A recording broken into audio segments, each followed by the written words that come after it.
Hoje falamos com Raul Manarte, psicólogo com 2 décadas de experiência no Serviço Nacional de Saúde e em clínica privada. Desde 2016 que se dedica ao trabalho humanitário, tendo estado em missões em contextos de guerra e catástrofe.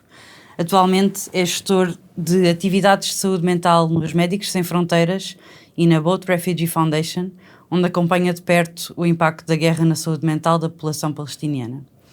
Além do trabalho clínico, Raul é músico e fotógrafo, utilizando a arte como ferramenta e testemunho de resistência. Nesta conversa vamos falar sobre saúde mental em Gaza, o impacto da guerra nas crianças, a fome como arma de guerra e os limites da resiliência psicológica num genocídio contínuo. Raul, obrigada.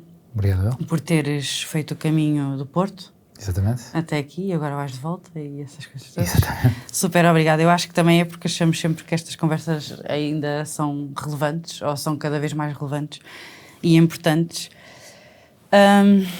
Bom, é assim, eu acho que não vai haver nenhuma conversa propriamente leve no Yala, mas esta definitivamente, eu acho que tudo o que tem a ver também com saúde mental é um lado da guerra e do genocídio que nós não vemos, não é? Muitas vezes, mas é sem dúvida importante. Eu acho que tu estiveste, pronto, em Gaza, recentemente já foste 2 vezes e vais voltar? Ou... Não, tive uma vez, e antes disso tinha estado com a Boat Refugee Foundation no campo de refugiados de Moria, onde também estive com uma população palestiniana, mas em Gaza só tive uma vez e vou voltar para a semana. Vamos voltar para a semana. Pronto, estiveste a trabalhar em Gaza no meio do colapso humanitário, no fundo, e nós, como estava aqui a dizer, quando nós falamos na destruição da faixa de Gaza, nós associamos muito às infraestruturas, não é? Aos hospitais, às escolas, às casas, mas do ponto de vista psicológico, como é que se destrói uma população? Como é que tu sentes que está a ser o nível de destruição que está a existir? Olha, posso dar o ponto de vista profissional ou pessoal ou da literatura? Ambos. Exatamente. Na literatura, por exemplo, nós costumamos ter taxas de, por exemplo, stress pós-traumático em conflitos de guerra, mais ou menos nos 20% ou 25%. Em Gaza, eles são triplo. A Save the Children fez um estudo em 2022, até antes desta última série de conflitos, e mais de metade das crianças tinha ideação suicida, 3 em cada 5 cortavam-se ou tinham algum tipo de comportamento autolesivo. Quando falas em crianças, desculpa, eu estava a falar de crianças, é até que idade? Menos de 18 anos, menores de idade. Em 2005, ou seja, já há 20 anos atrás, um estudo identificou que só 2% das crianças não tinha sintomas de stress pós-traumático.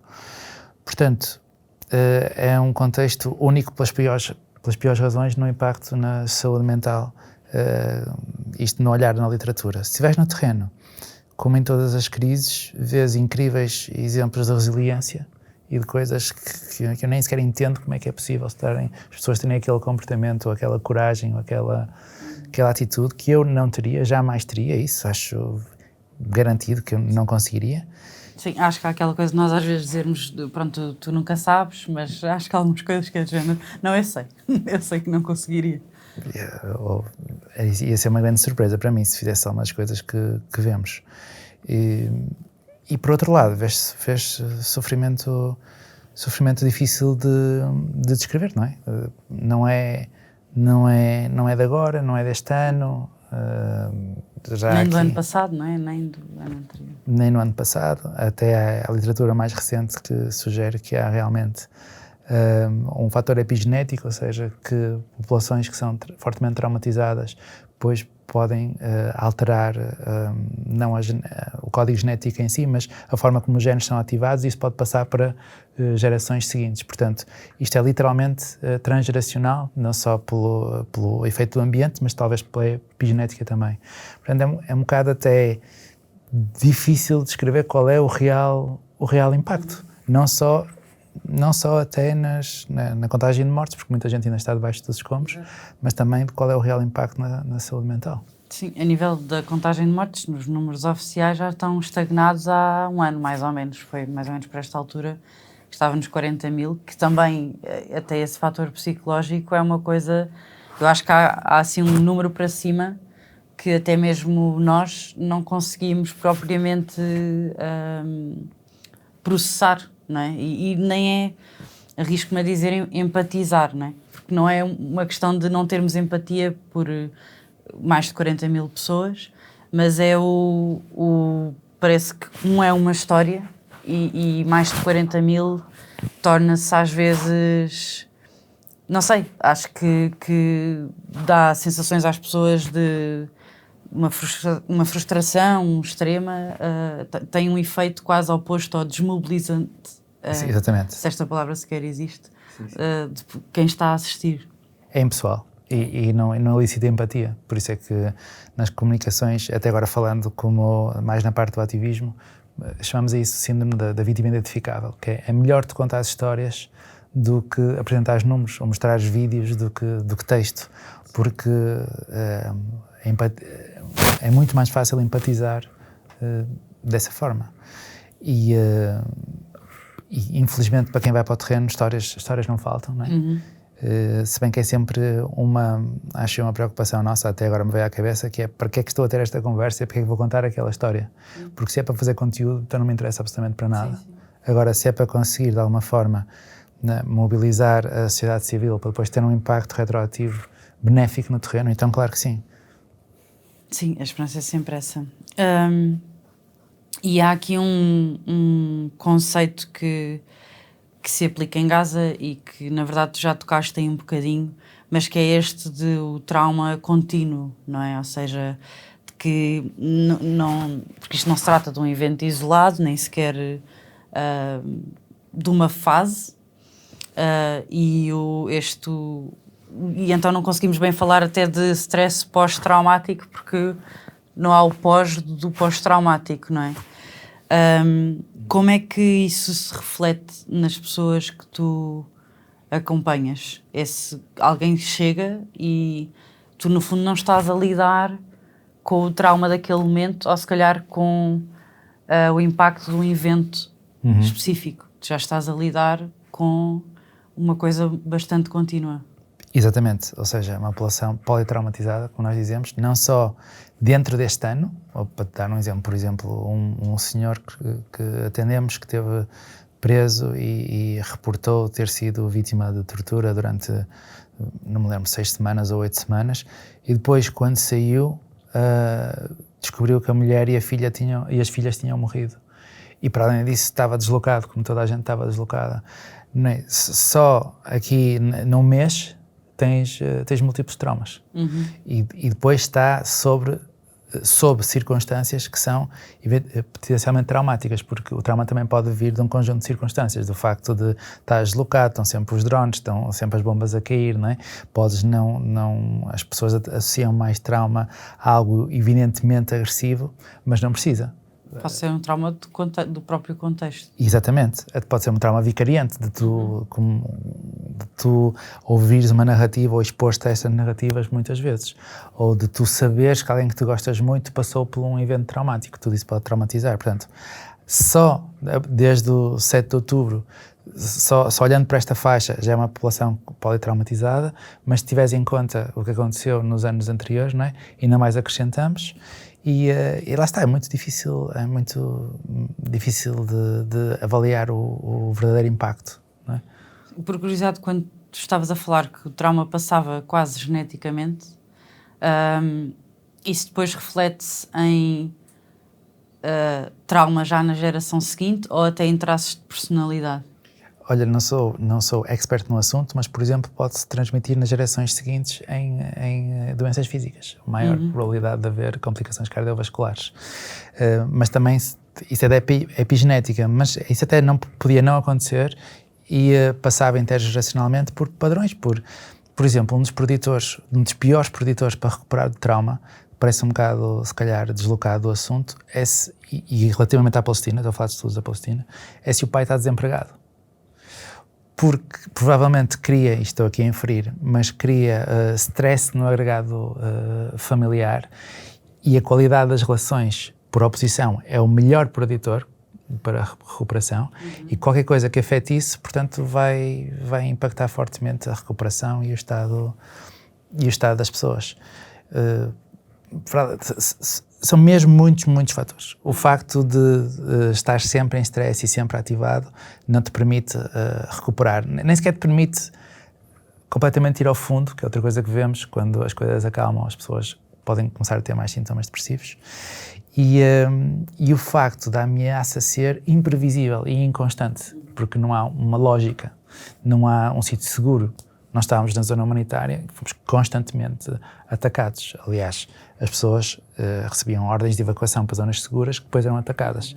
E este padrão repetiu-se. Portanto, não tens onde te agarrar, não tens a mínima noção de controle.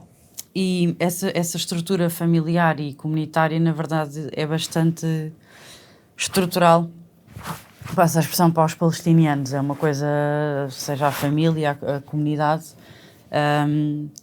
e até mesmo essas relações acabam por ser prejudicadas, ou seja, lá está, aqui perdes, por exemplo, quando alguém é deslocado do norte para o sul, perde-se muita comunidade entre os vizinhos, tendo amigos lá, tiveram sempre a querer voltar para o norte, muito porque lá está, porque é ali que estão os meus vizinhos, é ali que está a minha comunidade, e sobrevivem e vivem muito com dessas ligações, dessas relações, muito diferente se calhar até do que nós aqui somos. Eu não sei quem é que são os meus vizinhos que vivem no meu prédio, mas até isso e o facto das pessoas estarem com essas relações quebradas, no fundo, tios que ficam no norte, sobrinhos que vêm para o sul, pais, por exemplo, isso afeta de montes de maneiras. Há uma amiga minha que é a Diana, que até era bastante ativa na comunidade, estava numa campanha local chamada Watermelon Relief para levar comida às crianças e às famílias do seu campo de refugiados, e ainda antes eu ia dizer border, não me vem a palavra em português, da fronteira de Rafah ter sido destruída, a família enviou-a para fora, pagou imenso dinheiro àquelas agências, não é? E assim, para que ela conseguisse sair, porque era aquelas que eles consideravam ser a mais capaz a nível de inglês e etc, para conseguir negociar o resto da família também conseguir sair para o Cairo. O que acontece é que na semana a seguir destruíram a border, então ela ficou presa no Cairo, separada da família, e a família ficou toda lá. Pronto, e isto é só, e está há um ano, não é, em que ela acabou por ficar no Cairo, a família inteira lá, e ela constantemente preocupada se a família está viva ou não, e o trauma de sobrevivente, tudo isso, né? E isto lá está, só uma história de uma quebra de um laço de família, mas isso aconteceu com muitas pessoas lá. Outra amiga minha que é jornalista, a família também decidiu sair e ela decidiu ficar para continuar a contar as coisas, e o pai decidiu ficar com ela. Mas no fundo isto, lá está, tentar humanizar um bocadinho estas histórias no concreto. Mas de que forma é que tu vês este impacto na recuperação? Já falaste isso um bocadinho, mas o facto de tu provavelmente deparas-te com pessoas sem ninguém, não é? Desde crianças, pessoas ou que têm a família que foi morta, ou até que está viva, mas é completamente impossível chegarem até eles. De que forma é que isto em específico, que também é tão característico da cultura palestiniana, enquanto resistência, enquanto uma cultura, um povo, não é? Os afeta particularmente numa recuperação ou numa reintegração? É devastador, porque tu podes ter uma crise de catástrofe, até podes ter um contexto de guerra em que a população se desloca, só isso já é mau. A deslocação implica muita coisa, pode implicar perda de identidade, porque tu eras professor e agora já não és nada, já não te sentes útil, que é outros preditores super importantes, mas até pode ir uma unidade familiar ou comunitária. Eles não têm nada para fazer durante o dia, a não ser tentar sobreviver, não é? Sim. Sim, mas se a unidade for junto, a comunidade for junto, é uma coisa. Mas se tu desfizeres esta rede, não é? É horrível. E até um estudo do ano passado que dos respondentes 70% tinha tido família que foi morta. Ou seja, a rede está a ser desfeita não só por morte direta, porque muitíssima gente morreu, mas porque, como tu disseste, houve aqui grande separação, não é? E isso prejudica muito a recuperação, porque a qualidade da tua rede e do teu suporte é o melhor preditor de recuperação nestas situações. E isto aqui é muito afetado. Também, um bocadinho para se sentirem úteis, é que, por exemplo, nós viemos à rasca para a nossa equipa palestiniana não trabalhar 7 dias por semana e impormos um dia de descanso. Foi extremamente difícil, porque as pessoas vão ficar aqui na tenda a ruminar sobre a situação ou querem sentir-se útil, que é uma coisa que vemos em qualquer cenário de crise e catástrofe, que é as pessoas querem ajudar, querem fazer alguma coisa, que também é outro preditor de boa recuperação, até de voluntariado, é um bom preditor. E isso foi muito complicado para nós conseguirmos pôr esses limites. E estás a trabalhar com colegas palestinianos que são eles próprios traumatizados, em que perderam a família, ninguém está em casa, está toda a gente nas tendas e andam a tentar trabalhar todos os dias da semana. Portanto, sinto que por mais que eu fale, é difícil descrever o que acontece. Nós tivemos uma miúda de 12 anos que estava em Al-Aqsa, no hospital, com a família toda. O hospital foi bombardeado. Aliás, esse dia até correu um bocado no mundo, porque um rapaz morreu, foi queimado vivo e filmaram-no. E imediatamente ela perdeu a mãe e um irmão mais velho e uma irmã. Ela veio para o nosso hospital, tinha estilhaços no abdômen, teve uma intervenção cirúrgica. Outros 2 irmãos estavam nos cuidados intensivos, fortemente queimados, lado a lado, separados por um screen, e a falar um com o outro. Depois o rapaz morreu, não dissemos à rapariga, a rapariga morreu uma semana a seguir, e esta rapariga de 12 anos ainda está a tentar conseguir extração médica, que é outra coisa que é extremamente difícil e as pessoas saem a conta-gotas. E costuma ser assim tão difícil? Muito difícil. Eu estive lá uma semana em que... Não, em comparação com outros sítios onde estive. Sim. As pessoas não podem sair de casa. Eu nunca tive num cenário onde... Nunca poderiam sair antes, quanto mais, não é? Sim, antes se calhar ainda podiam pagar para sair, como tu disseste, mas quando lá estive isso era mesmo impossível. Nunca estive num contexto onde isso acontecesse. Sair de uma zona ativa de conflito. Por exemplo, na Ucrânia os homens não podiam sair, mas podiam ser evacuados medicamente para uma zona que não estivesse ativa. Ou havia extração médica quando se justificasse. Ali era extremamente dificultada. Numa semana em que lá estive, havia um bebê com as 2 pernas amputadas, que não conseguimos fazer a extração. Tu falaste agora aqui de uma coisa que quero falar um bocadinho mais à frente, que era exatamente também a lidar com palestinianos que estão em Gaza diariamente. Até que ponto é que esse manter sempre ocupado e que o papel da adrenalina também é uma coisa que eu vou querer falar contigo, porque até que ponto é que isso também é saudável, não é? E depois quando isso quebra, tenho muita curiosidade sobre isso, porque eu acho que até mesmo no ativismo, por mim falo, mas por outros colegas, acho que estamos todos um bocado, principalmente com pessoas que já estavam ligadas à causa da Palestina antes, um bocado em burnout, porque estamos a compensar constantemente com ativismo, com voluntariado, com fazer coisas, pronto, e já lá vamos. Mas antes queria só falar aqui de uma coisa que era... Israel bloqueou a entrada de alimentos em Gaza, e isso foi uma coisa que até foi também denunciado pelos Médicos Sem Fronteiras, e bloqueou inclusive a entrada de ajuda humanitária, e vários Estados Árabes também denunciaram isso. O que é que significa, isto acho que é um bocado difícil por falar, mas o que é que significa estar num contexto em que a fome é estrategicamente imposta intencionalmente como arma de guerra?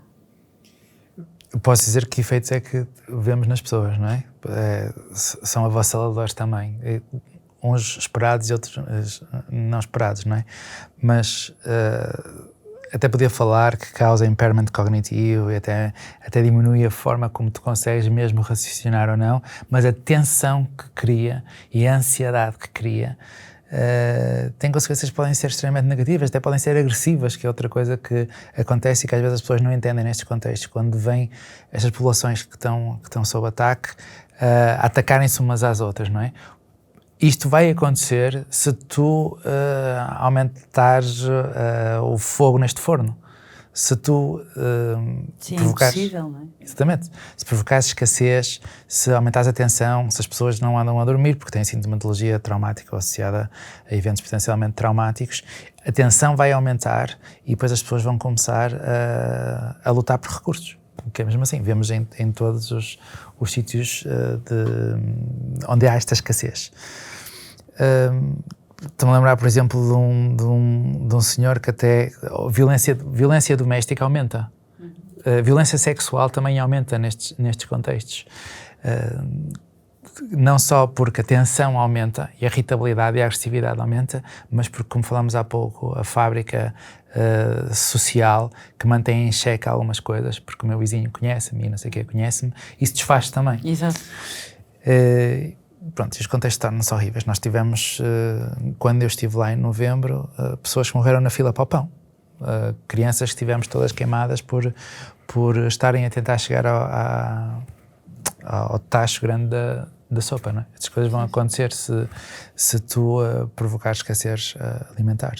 Sim, sim. Sim, há inclusive pessoas dessa campanha da Watermelon Relief e até outras de distribuição de comida palestinianas, ou seja, campanhas que são 100% locais, e o que fazem é, há uma grande cozinha comunitária e, portanto, tentam comprar os alimentos com as doações, que são super caros, e tentar que isso renda em quantidade para toda a gente, têm estado com um stress gigante porque se sentem bastante em risco, até mesmo com a sua própria população, não é? Porque são uns targets de porque é que a comida não está a chegar a mim, porque é que a campanha não está a chegar a mim, como é que... Pronto, e é uma tensão mesmo... E completamente desnecessária, porque já tive em muitos contextos semelhantes e é só deixar a WFP trazer a comida. É só... Comida não falta e organizações para entregarem a comida também não falta. Tem de abrir a porta na fronteira para a comida entrar. Sim. Tu achas que, isto lembrei-me agora, mas na verdade que o facto de... Houve uma altura em que a ajuda humanitária estava a chegar pelo ar, que isso também, de certa forma,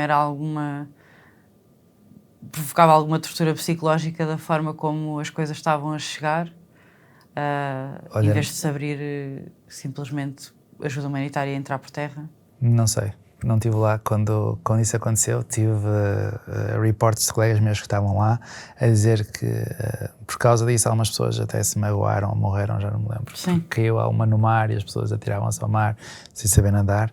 Portanto, acho que há perfeitamente formas de fazer chegar ajuda humanitária a contextos de guerra. Isso existe, é só haver, sei lá, a vontade política. Esta que é a maneira mais simpática de dizer isto, para que isso aconteça. Sim. Então, acho que há aqui uma coisa também que é nós de cá, deste lado do ecrã, associamos sempre muito neste momento agora Gaza à destruição, não é? E é essa a imagem que nós temos, mas também outras guerras e outros conflitos sempre foi isso, e isso faz com que eu sinto bastante isso até com familiares e outras pessoas, com que as pessoas achem que aquilo já era mais ou menos assim, não sei bem explicar. Mas a verdade é que antes existiam universidades, escolas primárias, escolas no geral, as crianças estavam a ir às aulas, etc. E isso é difícil às vezes de pôr na cabeça de quem está deste lado, porque é de género, como assim era igual aqui e agora está assim, não é? Parece que há ali um salto mental que é mais difícil de dar, que parece que aquilo já era mais ou menos assim, também um bocado para o pobre e destruído.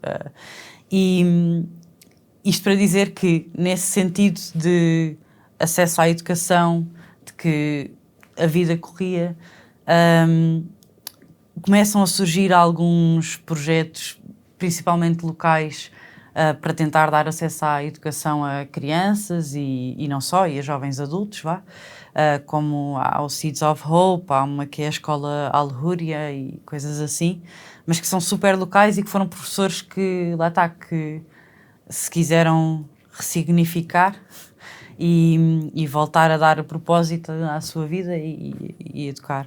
Mas a verdade é que existe toda uma geração de jovens palestinianos e de crianças que a única coisa que sabem fazer há mais de 400 e tal dias é vender uns cigarros, vender uns objetos roubados, com muitas aspas, porque são apanhados dos escombros e coisas do género. Que impacto é que também a nível psicológico isto tem nesta geração em particular e um bocado no futuro, não é? Porque nós não... Isto há o impacto do agora, mas isto a nível de gerações e a nível geracional para os palestinianos tem um custo muito grande no futuro, não é? São gerações e gerações que é isto que conhecem e não conhecem outra coisa. Sim, exatamente. Não sei se sou a melhor pessoa para responder a essa questão, porque nem sei se realmente sabemos responder a esta questão. Pois. Só para teres uma noção, só stress pós-traumático em um civil em guerra, mais ver familiar morto, sei lá, as meta-análises apontam para, se calhar tens décadas de sintomatologia pela tua frente. Algumas pessoas, outras não. Têm grande resiliência, passam em menos de um ano, outras nem desenvolvem, pronto, há muita variabilidade. Mas é sempre nossa preocupação, a intervenção na saúde mental em crise e catástrofe, com Médicos Sem Fronteiras, criar uma certa rotina para as crianças, precisamente para tentar contrariar os efeitos da destruturação que estás a falar, porque é essencial. Uma sensação de previsibilidade, uma socialização que vai dar a segurança. No horário, ou seja, a estrutura. Exatamente. E tu vias isso um pouco por todo lado, espontaneamente, com, sei lá, umas estacas de madeira e um cobertor, e alguém a dar aulas aos miúdos, ou a tentar fazer atividades com eles, um pouco por toda a zona de Khan Younis e de Arbala, que foi onde eu estive. E nós também, no hospital, a tentar ter atividades não só de lazer, mas também de mais clínicas, estruturadas, com o mesmo horário. Nós no Hospital Nasser tínhamos 2 palhaços e um músico também, para os miúdos. Portanto, não ter isso, e não ter durante tanto tempo, e não ter durante algumas gerações, não sei dizer que, em concreto, qual é o efeito que vai ter, mas vai ser mesmo muito mal. Tu começas a ver, não é? Como estavas a dizer, crianças de rua que não têm uma estrutura familiar, estão desacompanhadas, estão a vender cigarros, como estavas a dizer, estão a beber água que não é potável, têm alto risco de apanhar doenças oportunistas e depois também vês muito uma reação que há em crianças, às vezes, em que ou têm desinibição social, em que se aproximam de qualquer pessoa e tocam em qualquer pessoa, ou têm vinculação reativa, em que não conseguem ser consolados pelos pais e tudo sintomatologia de reação a eventos potencialmente traumáticos. Tu vês isso imediatamente, mal lá chegas na rua. Não sei arranjar aqui uma comparação, mas é como tu vês montes de miúdos que precisam de intervenção especializada e que se calhar não vão ter. E em relação à tua questão de Gaza não era assim, pois claro que não. Os nossos colegas palestinianos têm uma qualidade de formação, de experiência profissional inacreditável. Algo que só consegues obter com universidades e com estudo prolongado e com exposição a tudo aquilo que nós tomamos como garantido, não é? Não só a tua cultura, como cultura internacional e literatura científica. Eles todos têm isso. Têm muito mais experiência em trauma do que eu, pelas piores razões, por aquilo que falamos. Talvez isso ajude a mostrar aqui o grande corte que existiu. E, aliás, basta tu chegares a Gaza e olhares à tua volta agora ou há 2 anos atrás. Sim. Então, se calhar... Agora eu perguntava-te um bocadinho sobre, porque fala-se muito sobre a resiliência do povo palestiniano, não é? estando a lidar diariamente com pessoas que estão em Gaza, e estando a trabalhar com elas, porque nós temos trabalhado com elas diretamente, trabalham algumas para nós e assim, na Human. Há uma parte em que sim, é sem dúvida nenhuma uma resiliência extraordinária. Há outras que há ali uma parte que também que sinto que é uma forma de sobrevivência. Não dá é para parar, aquela pessoa não pode é parar, porque se parar, eu na verdade tenho muito medo do dia em que aquela pessoa pare. E queria aqui perguntar-te um bocadinho como é que funciona, qual é que é o papel da adrenalina nestas situações, que é isso, e tanto lá, não é? Como reação, mas também, bom, estar num estado de adrenalina há mais de 400 dias também é muito difícil. Sei lá, eu fui à Palestina o ano passado, não em Gaza, mas enquanto lá estive, eu até costumo dizer, eu dormia super bem e acordava cheia de energia, porque havia uma adrenalina inerente ao trabalho que tinha de ser feito, às histórias que tinha de recolher, etc. E depois o problema foi chegar, não é? Foi parar. E não foi na primeira semana, foi tipo na segunda ou uma coisa assim de género. E é a mesma coisa que eu sinto lá, que é, há uma adrenalina inerente, mas eu tive um mês, eu não sei como é que esse mês se iria estender por 400 dias, acho isso absurdo. E é isso, e vejo essa adrenalina, eu se calhar estou a chamar adrenalina a uma série de coisas, de emoções diferentes. Pode ser até uns culpa, outros raiva, outros não sei bem o quê, se quererem ser úteis, mas não sei bem o que lhe chamar aqui, mas eu sinto que há aqui uma gasolina, um fuel, tanto nas pessoas que estão lá como nas pessoas que estão a fazer ativismo cá, que tem um quê tem de ser, para conseguir lidar com isto mentalmente, mas que também tem um limite. E que não sei se já estou a ver algumas consequências de estar a chegar ao limite de algumas pessoas, mas pronto, não sei o que é que tu conseguis ir tocar um bocado nesse sentido do papel de como é que nós conseguimos distinguir até que ponto é que é saudável, certo, quando é que deixa de ser. Sim. É uma reação muito normal em eventos potencialmente traumáticos ou crise ou eventos inesperados. Uma ativação do sistema nervoso autónomo simpático, da qual a adrenalina faz parte, e começaste muito bem. É o fight or flight, ou seja, é ativado para fuga ou luta. Pode ir para a irritação e raiva, ter um bocado das duas coisas. Pode ir para a ansiedade e medo, mas se for mais para o fight, também tem um quê de produtividade e de mexer e andar para a frente e fazer coisas. Eu distinguia aqui de quem é que estamos a falar, se são ativistas cá ou pessoas que já estão cá. Acho que podemos ver de uma maneira, quem ainda está lá é de outra.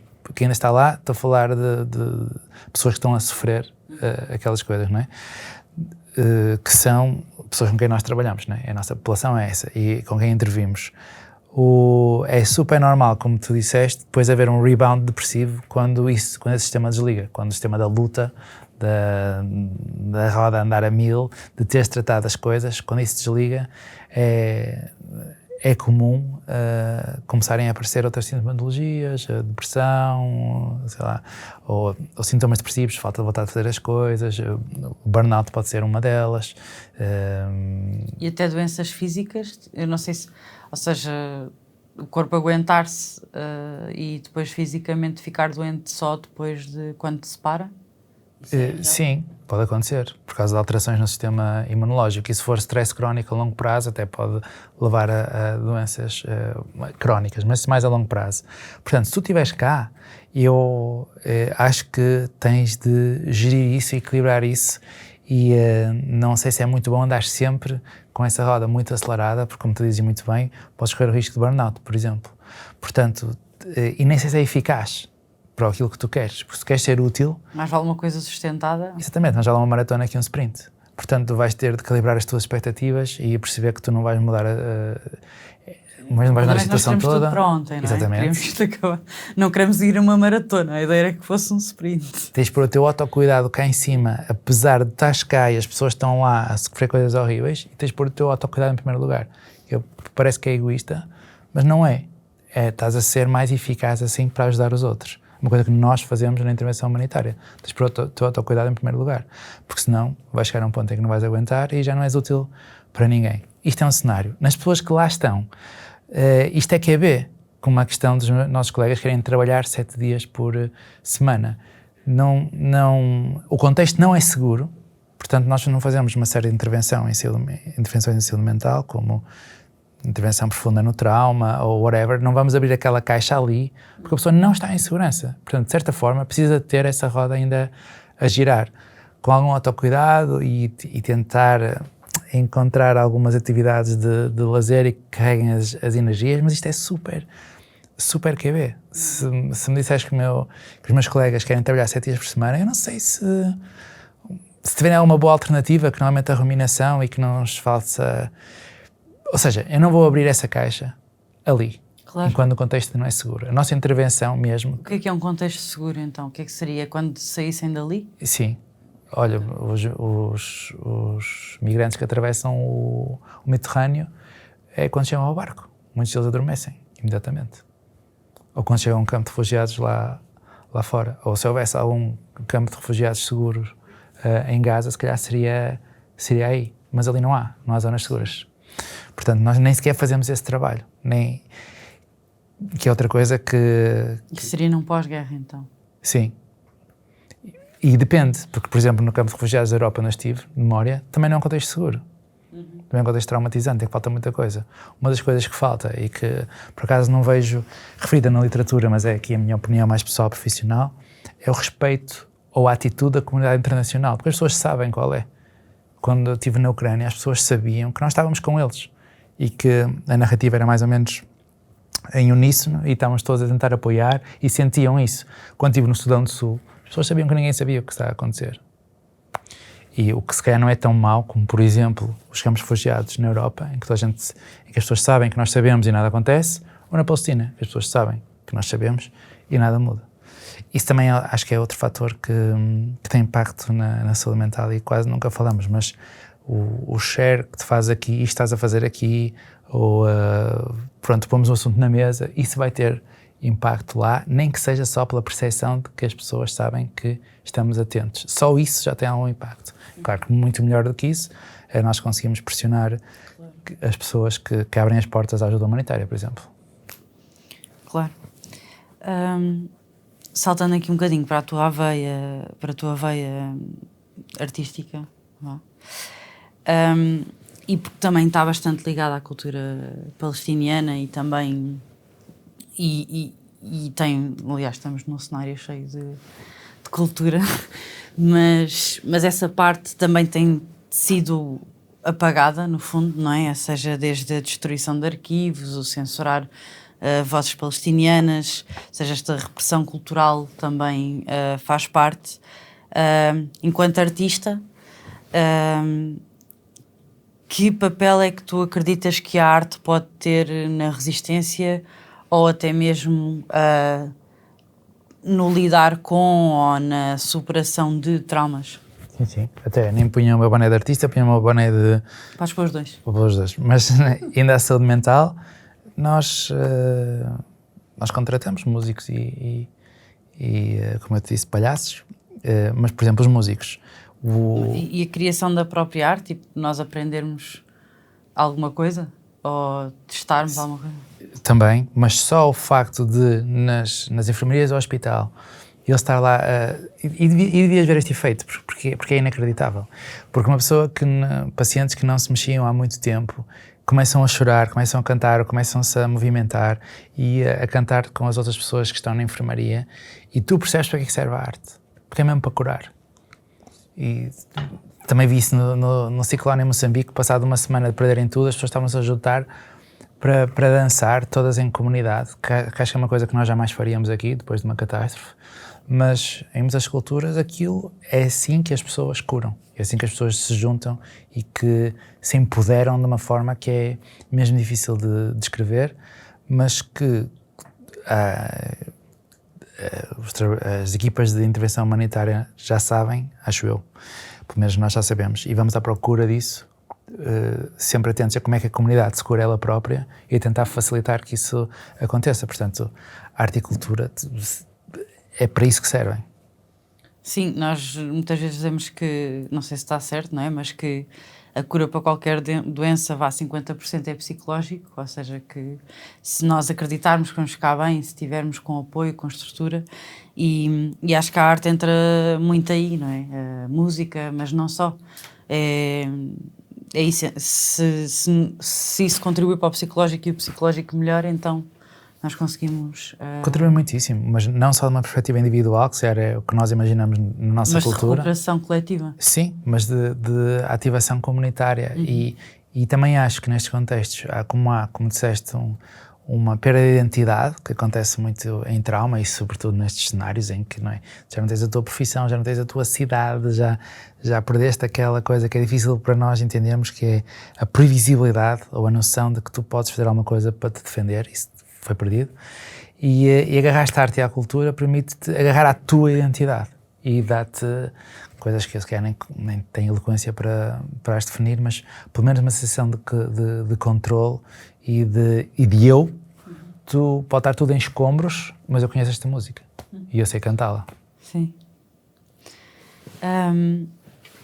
Tentando aqui pôr os olhos um bocadinho no futuro, apesar de... acho que é no fundo vou aqui juntar duas perguntas numa, porque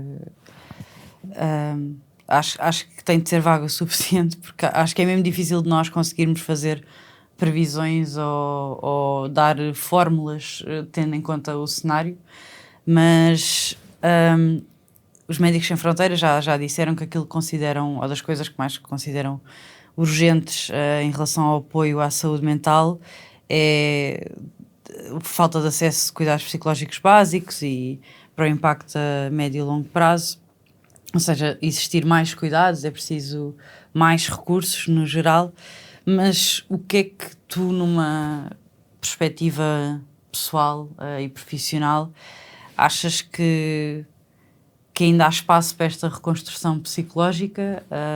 De que forma, não é? O que é que seria o mais urgente? De que forma é que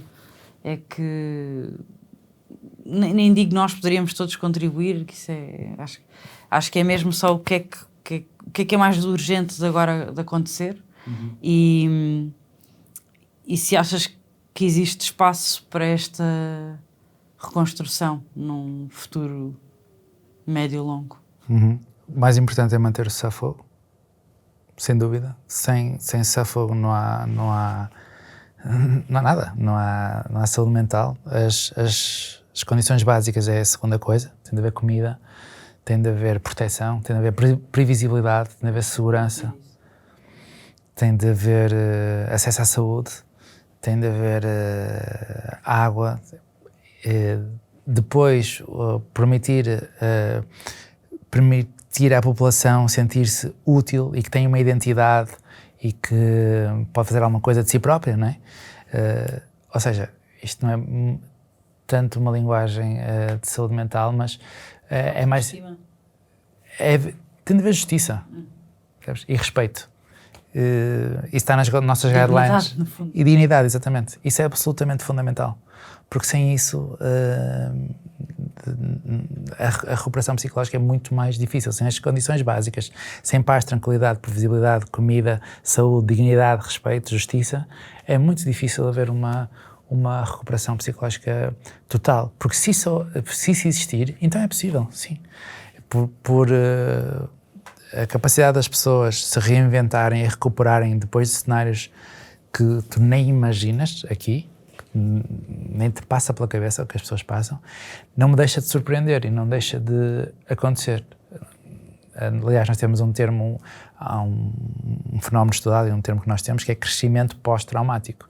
Há pessoas que passaram por eventos traumáticos e que depois cresceram até acima do que estavam antes do evento em algumas variáveis, como propósito na vida, ou competências sociais, ou competências profissionais, porque isso pode mesmo acontecer, mas tens de dar as condições às pessoas para que isso aconteça. Nós estamos no terreno, Médicos Sem Fronteiras está no terreno para dar esse acesso a esses cuidados, mas nós todos, agora estou a pôr o meu chapéu de cidadão, mas nós todos como cidadãos do mundo temos é de tentar garantir e pressionar quem pode fazer com que isso aconteça. E o que é que tu poderias assim dizer para quem está cá, mas se calhar focando, se calhar são aqui, não é bem duas mensagens, mas duas perspectivas diferentes, que é para os ativistas que já estão consciencializados e já estão, seja irritados, inspirados, seja qual for a emoção por trás de quererem agir e já estão a agir e fazendo parte do movimento, eu vejo que são muitas mesmas pessoas desde há um ano e isso não deixa de ser inspirador, a quantidade de coisas que organizaram e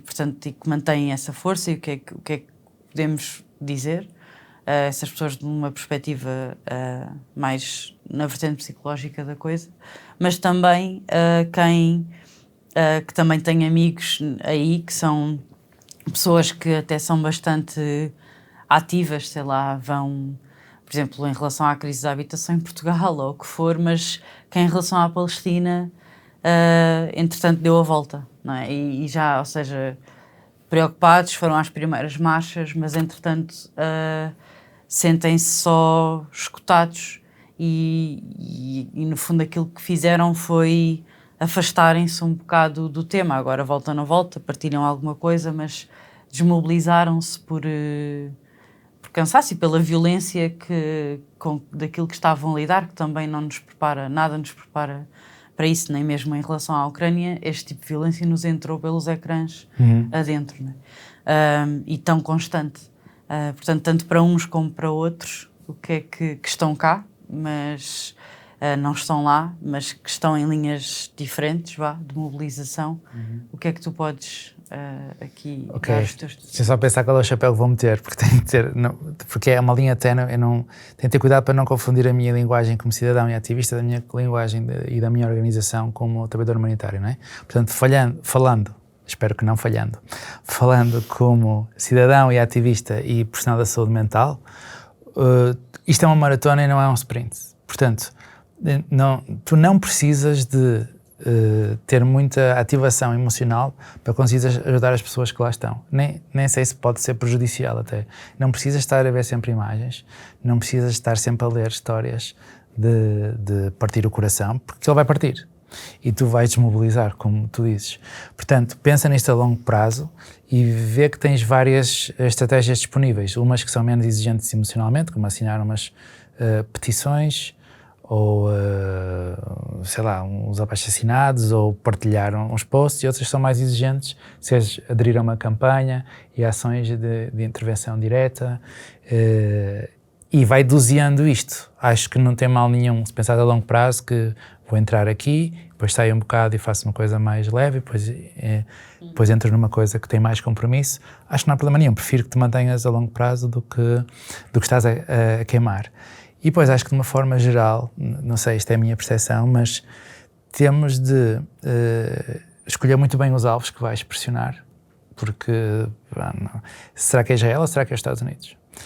E tens de fazer mais pontes, ou seja, há pessoas que não vão ter a mesma paixão que tu, nem motivação que tu, nem sequer concordar contigo, e temos de ser melhor a fazer essas pontes e a mostrar às pessoas que se calhar também querem, se calhar também há coisas que concordam e que se calhar até se mobilizariam. Percebes? Não polarizar tanto. Eu acho que é quanto mais pessoas tu juntares para este lado... Mas aqui como é que tu vais polarizar? O que é que seria para ti polarizar? É tu dizes que todos os israelitas são os psicopatas. Por exemplo. Ou tu dizes que, sei lá, que tudo que é israelita é mau. Ou, sei lá. Estás a querer dizer? Sim. E isto é polarizar em grande escala. Mas eu adaptaria um bocadinho o discurso para quem estás a falar, porque qual é o teu objetivo? É ser super moral e íntegro ou é realmente ajudar as pessoas no terreno? Então vais ter de conseguir chamar mais pessoal para o nosso lado, vamos ter de ser milhões a fazer isto e a fazer com que isto com que isto pare. Sim. Sim, compreendo. Quando estava a perguntar aquilo do polarizar, estava a pensar no genocídio em si e estava a pensar, não dá para ser... ou seja, não sei se sou contra ou a favor dos... Não sabe, percebes? O genocídio em si, o que está a acontecer, acho que é... Mas há pessoas que vão dizer que não é genocídio, ou há pessoas que vão dizer que é autodefesa. E é muito fácil aí tu polarizar e dizer, pá, sabes lá o que estás a falar. Estás a dizer que tu és a favor de genocídio, enquanto que se queres mesmo fazer esta ponte, tens de ouvir até ao fim, sem o objetivo de ganhares a conversa, mas perceberes porque é que estás a dizer aquilo e de onde é que vem aquilo. Claro. Para seres eficaz nisto, para ajudar as pessoas que estão no terreno. Porque se calhar a informação que está a chegar à outra pessoa... Sim, não é igual. Quando não é uma questão de informação, é uma questão de identidade, ou uma questão de narrativa.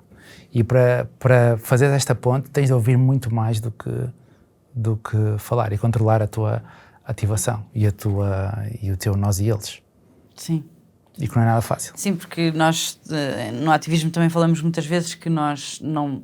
E é verdade, historicamente e estatisticamente não são precisos nem são precisas todas as pessoas para gerar mudança, ou seja, Exatamente. Mas também não é suficiente tão poucas. Exatamente. Está aqui um bocado naquele nível de depois, mas precisamos de mais. Sim. Precisamos mesmo de mais. Eu até vi algumas meta-análises sobre isso e acho que era 3% da população, mas é aqui difícil dizer qual é a população. Claro. Mas pronto. Mas é isso. Raul, super obrigada mesmo por teres deslocado Nada. e teres vindo até aqui. Super. Mega Obrigado eu. Na Human acreditamos no poder das histórias como um caminho para a libertação coletiva. No caso do Raul, enquanto psicólogo e ativista em Gaza, mostra-nos que a guerra não destrói apenas corpos, destrói memórias, destrói futuros. Se consideras importante continuarmos a humanizar as estatísticas, tudo aquilo que nós sabemos em teoria, mas que não conhecemos as histórias, nem o trauma e a parte de saúde mental por detrás delas, considera apoiar mídia independente para que possamos continuar a contar mais destas histórias e junta-te à comunidade.